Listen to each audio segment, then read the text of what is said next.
Bonjour, chers amis. En fait, ce que je vais dire maintenant là, j'ai pas besoin de me présenter à ce que vous cherchez, qui suis-je, d'où je viens.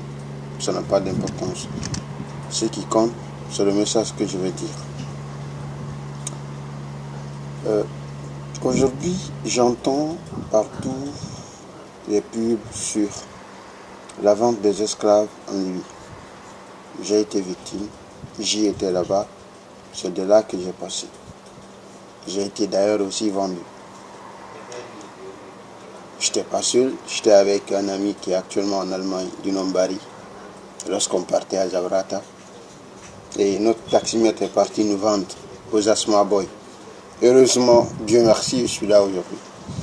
Mais ce que je vais vous dire, aujourd'hui on accuse seulement la Libye. Mais moi je pense que c'est pas seulement la Libye. C'est du Burkina que tout commence. Nos propres frères qui sont là-bas. C'est de là-bas que tout commence. Dans les différents barrages, je ne veux pas rentrer dans les détails. Heureusement que j'ai déjà rédigé mon roman. Et voici les lettres que j'ai reçues des différents pays. La France, les pays où j'ai envoyé le livre. Ça, c'est, je pense, c'est l'édition Percé, ça.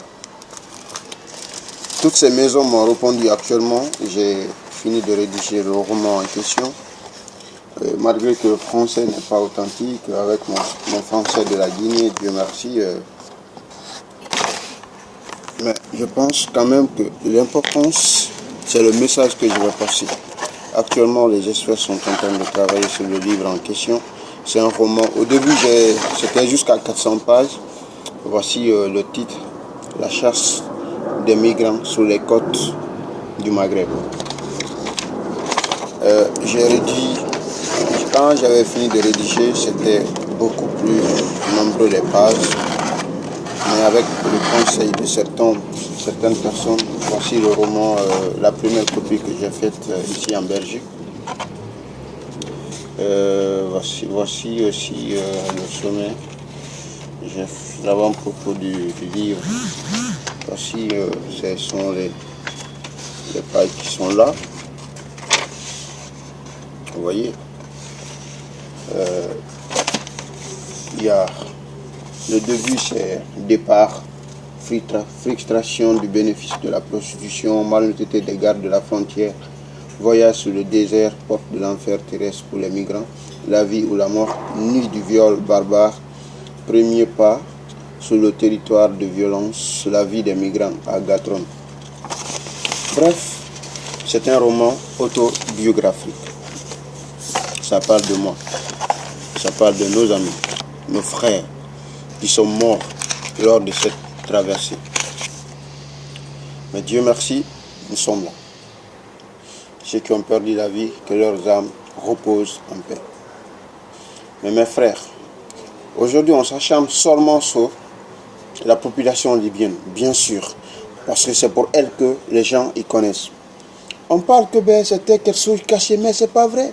C'est parce que les gens n'ont pas cru en nous. Nous avions dénoncé, nous avions tout fait pour que les gens la chassent.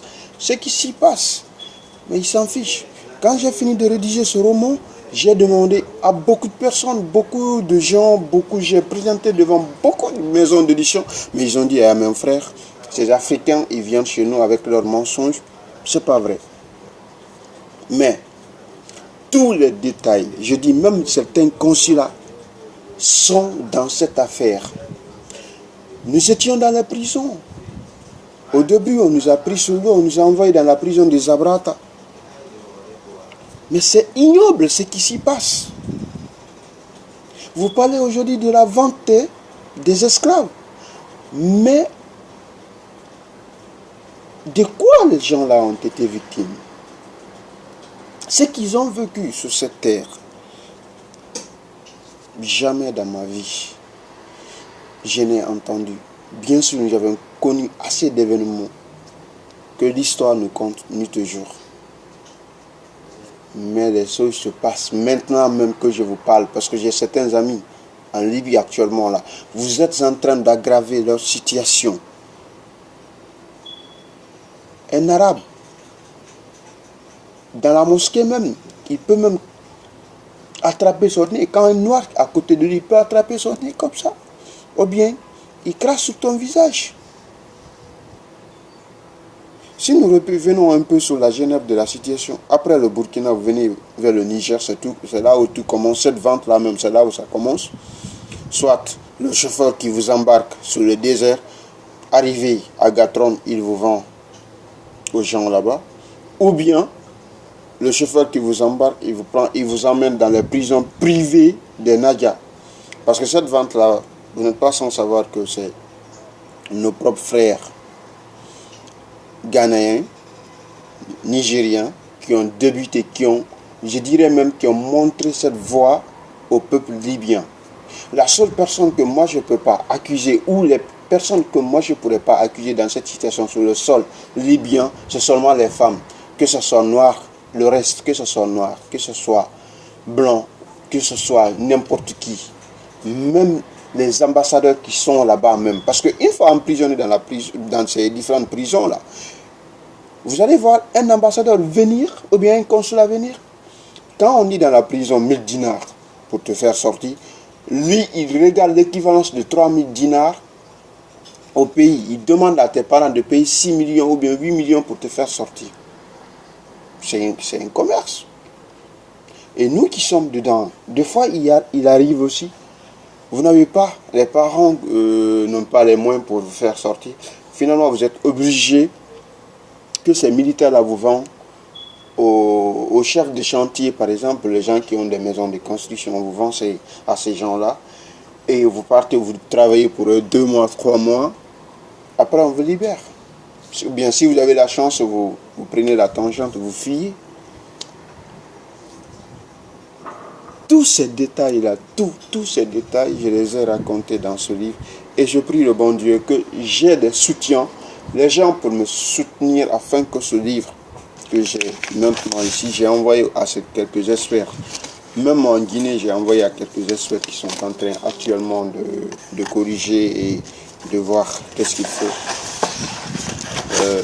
Je prie Dieu que vraiment ce livre, que les gens me soutiennent et que ça voie le jour pour que les gens apprennent.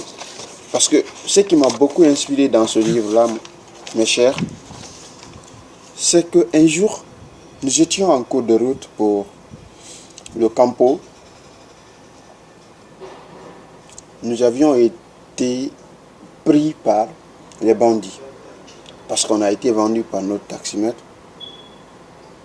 Arrivé dans un entrepôt, ils nous ont déshabillés, femmes et hommes. Il n'y avait même pas de truc. On vous déshabille, vous avez les armes braquées sur vous.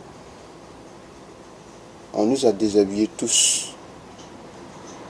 Ils ont commencé à nous fouiller. Après avoir fouillé nos habits et nos sacs, je les ai vus porter les gants. Mais je me suis demandé, c'est quoi?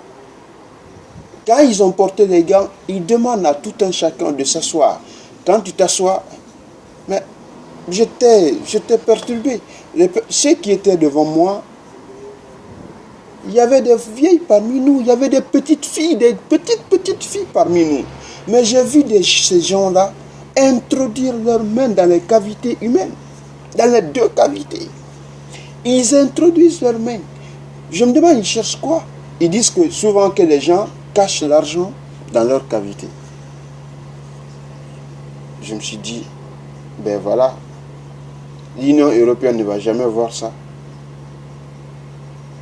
Les journalistes ne vont jamais voir ça.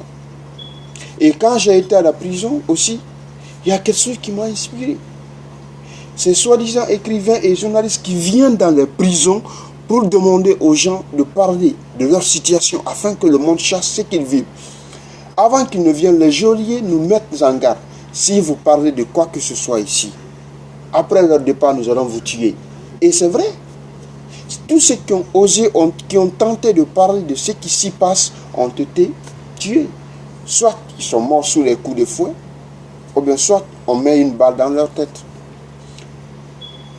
La fête de Tabaski surpassée, nous étions en ce moment dans la prison de Zabrata, de Zaouia, je m'excuse, dans la prison de Zaouia 4, nous étions en prison. l'évasion qui a eu lieu après la fête, nous y étions, c'était notre groupe.